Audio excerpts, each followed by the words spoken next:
بسم اللہ الرحمن الرحیم۔ ساری چیزیں جو آسمانوں اور زمین میں ہیں اللہ تعالیٰ کی پاکی بیان کرتی ہیں۔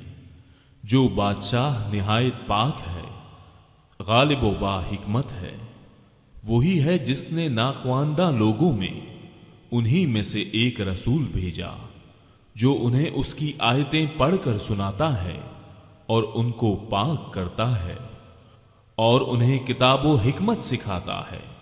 یقیناً یہ اس سے پہلے کھلی گمراہی میں تھے، اور دوسروں کے لیے بھی انہی میں سے جو اب تک ان سے نہیں ملے، اور وہی غالب با حکمت ہے۔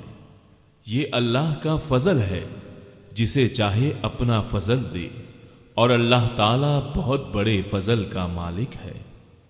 جن لوگوں کو تورات پر عمل کرنے کا حکم دیا گیا پھر انہوں نے اس پر عمل نہیں کیا، ان کی مثال اس گدھے کی سی ہے جو بہت سی کتابیں لادے ہو۔ اللہ کی باتوں کو جھٹلانے والوں کی بڑی بری مثال ہے، اور اللہ ایسے ظالم قوم کو ہدایت نہیں دیتا۔ کہہ دیجئے کہ اے یہودیوں، اگر تمہارا دعویٰ ہے کہ تم اللہ کے دوست ہو دوسرے لوگوں کے سوا، تو تم موت کی تمنا کرو اگر تم سچے ہو۔ یہ کبھی بھی موت کی تمنا نہ کریں گے بوجہ ان کے اعمال کے جو اپنے آگے اپنے ہاتھوں بھیج رکھے ہیں، اور اللہ ظالموں کو خوب جانتا ہے۔ کہہ دیجئے کہ جس موت سے تم بھاگتے پھرتے ہو وہ تو تمہیں پہنچ کر رہے گی، پھر تم سب چھپے کھلے کے جاننے والے اللہ کی طرف لوٹائے جاؤ گے، اور وہ تمہیں تمہارے کیے ہوئے تمام کام بتلا دے گا۔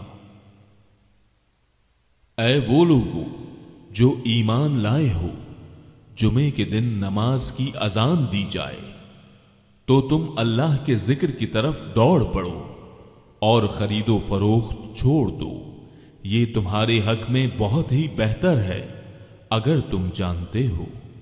پھر جب نماز ہو چکے تو زمین میں پھیل جاؤ اور اللہ کا فضل تلاش کرو، اور بکثرت اللہ کا ذکر کیا کرو تاکہ تم فلاح پالو۔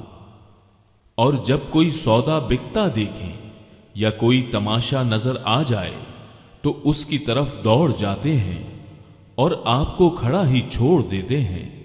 آپ کہہ دیجئے کہ اللہ کے پاس جو ہے وہ کھیل اور تجارت سے بہتر ہے، اور اللہ تعالی بہترین روزی رساں ہے۔